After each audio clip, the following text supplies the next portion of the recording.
संसार में आजकल ऐसे मनुष्यों की संख्या बहुत अधिक है जो प्रायः अपने किसी न किसी दुख का रोना रोया करते हैं।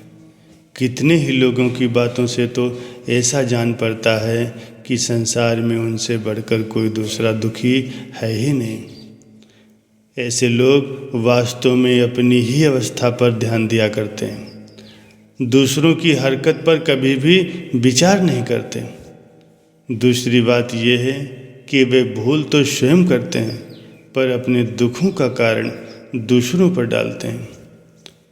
कभी हम दैव को दोष देते हैं कि भगवान ही हम पर अप्रसन्न है और हम ही को तरह तरह के दुख दे रहे हैं। कभी हम किसी व्यक्ति विशेष को दोषी बतलाते हैं कि वही हमारा विरोध करके हमको हानि पहुंचा रहा है। पर इस प्रकार के विचार वास्तव में हमारे मन के भ्रम होते हैं। यदि हम दुखों से छुटकारा पाना चाहते हैं तो हमको सबसे पहले ये विचार अपने मन से निकाल देने चाहिए कि कोई वस्तु या कोई व्यक्ति हमारे दुख का कारण है।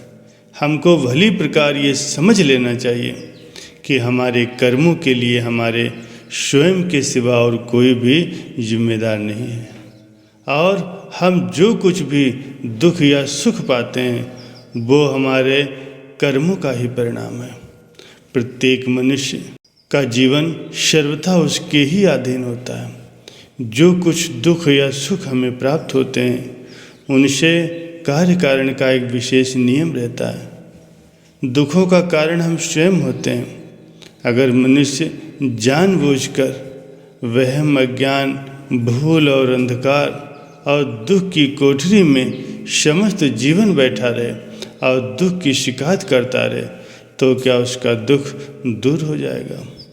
वास्तव में विचार किया जाए, जो सुख के लिए अपने चित्त की शांति और एकाग्रता की ही आवश्यकता होती है, दूसरी वस्तुओं का सहारा ढूंढने की आवश्यकता नहीं है। एक मनुष्य ऐसा होता है कि वो जहाँ जाता है वहाँ उसे आनंद ही मिलता है।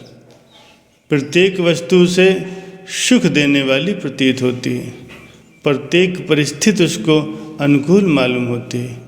वहीं दूसरा व्यक्ति ऐसा है जिसे प्रत्येक वस्तु में बुराई ही नजर आती है। प्रत्येक वस्तु या मनुष्य के संपर्क में आकर के वो खिन्न हो जाता है। प्रत्येक की शिकायत करता है, उसको कहीं किसी वस्तु में आनंद नहीं आता। वो जगत को न रहने योग्य मानता है। आप भी ऐसे ही अनेक मनुष्य पाएंगे जिनको सुख के सभी साधन प्राप्त हैं, पर जो अपने स्वभाव के कारण या अपने मन से झूठे सच्चे कारण उत्पन्न करके अपने आप को दुखी रखते हैं। हमने बड़े बड़े वैभवशालियों को भी भीतर से दुखी और चिंताग्रस्त देखा है, और उनकी अपेक्षा 1-2 रुपए की मजूरी करने वाला गरीब आदमी भी सुखी जान पड़ता है। ऐसे लोगों को किसी पर विश्वास नहीं होता। वे अपनी खास स्त्री, पुत्र, संबंधी आदि पर भी विश्वास नहीं करते, और इस प्रकार सब कुछ होते हुए भी संसार में एक निसहाय व्यक्ति की भांति जीवन यापन करते हैं। सज्जनों, आप विचार कीजिए कि ऐसी अवस्था क्यों है।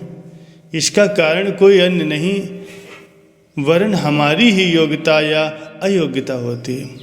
संसार में रहकर तरह तरह के अभाव, विघ्न, बाधाएं, आदि व्याधि के आक्रमण से बचना संभव नहीं है, पर उस परिस्थिति में भी शांति और धैर्यपूर्वक रहना हमारे हाथ में।